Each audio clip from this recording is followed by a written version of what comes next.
दाक्षिणात्य वास्तुशैलीशी मेळ साधणाऱ्या भव्य अशा प्रवेशद्वारातून आपण देहू गावात प्रवेश करतो. काही अंतरावरच दुसरे असेच मोठे प्रवेशद्वार आहे. 14 टाळकरी प्रवेशद्वार हे त्याचं नाव. या प्रवेशद्वारावर संत तुकाराम महाराजांच्या 14 टाळकऱ्यांच्या मूर्ती बसविण्यात आलेल्या आहेत.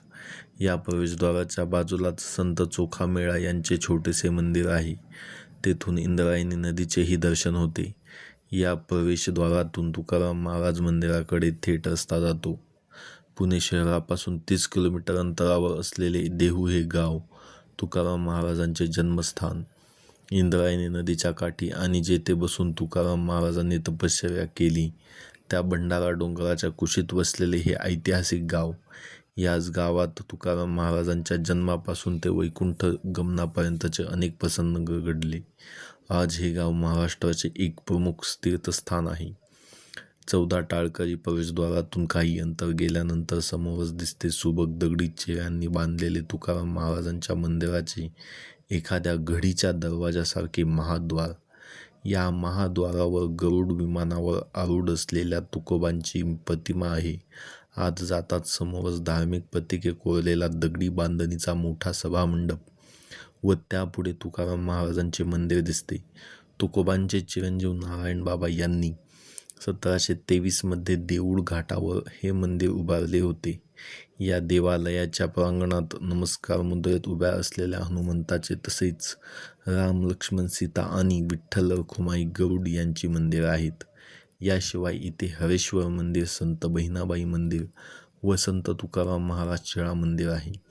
असे सांगतात की संत तुकाराम यांच्या अभंगांच्या वह्या इंद्रायणीत बुडविण्यात आल्यानंतर ते ज्या शिळेवर 13 दिवस उपोषणास बसले होते तीच शिळा या मंदिरात आहे. मंदिराच्या प्रांगणात जुना अश्वत्थ वृक्ष म्हणजेच पिंपळ वृक्ष आहे. पुराणांतील माहितीनुसार या अश्वत्थ वृक्षाच्या मुळाशी ब्रह्मदेव, मध्यभागी विष्णू व वरच्या भागात महादेवाचा वास असतो. वृक्षाच्या दक्षिणेकडील फांद्यांवर शूलपाणी तर पूर्वेकडील फांद्यांवर इंद्रदेवाचे अधिष्ठान असते. अशा प्रकारे संपूर्ण अश्वत्थ वृक्षावर देवतांचा वास असतो. त्यामुळेच हा वृक्ष पवित्र समजला जातो. मंदिराच्या बाजूने प्रदक्षिणा मार्ग आणि त्याच्या बाजूस आवाराच्या भिंतींना लागून संस्थानाच्या खोल्या आहेत. या देवालयाच्या संपूर्ण बांधकामात दगडाचा, त्यातही लाल दगडाचा मोठ्या प्रमाणावर वापर केला आहे. खालीही दगडी फरशा बसविल्या आहेत.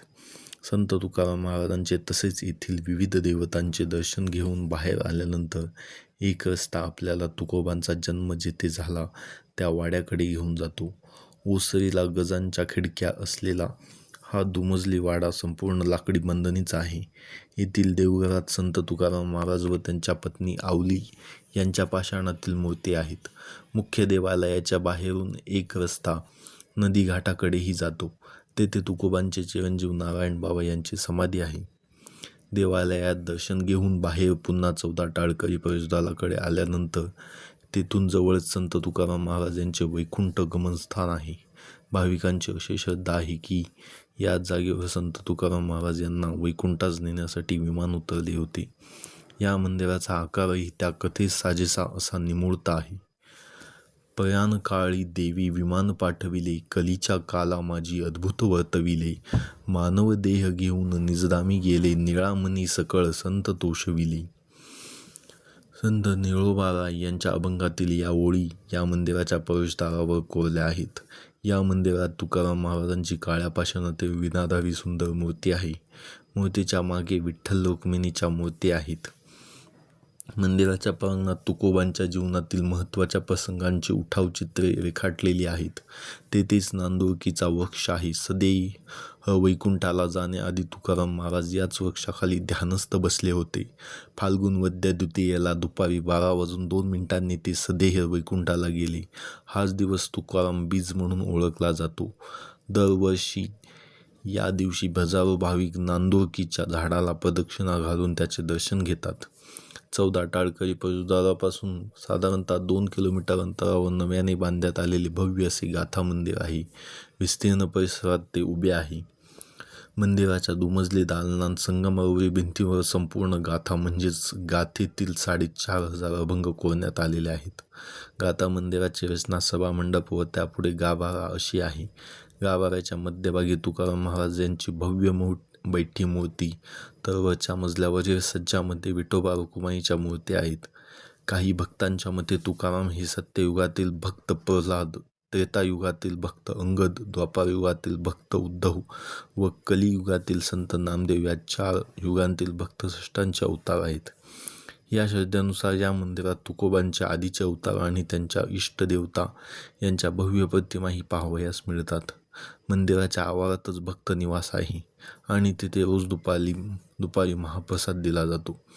देहूमध्ये संत तुकाराम महाराज मंदिर, जन्मस्थान मंदिर, वैकुंठ गमन मंदिर, शिळा मंदिर तसेच हे गाथा मंदिर यांशिवाय अनेक मंदिरे आहेत.